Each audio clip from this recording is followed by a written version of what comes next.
TRS removed AFFF from a fire truck and trailer at a fire station in Connecticut using PerfluorAd. Let's see how it works.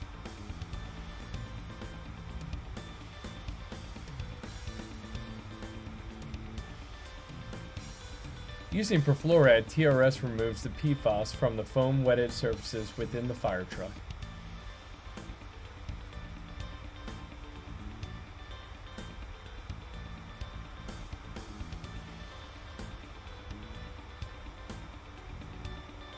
Following the PerfluorAd cleanout, the fire truck is ready for fluorine-free foam and to be returned to service.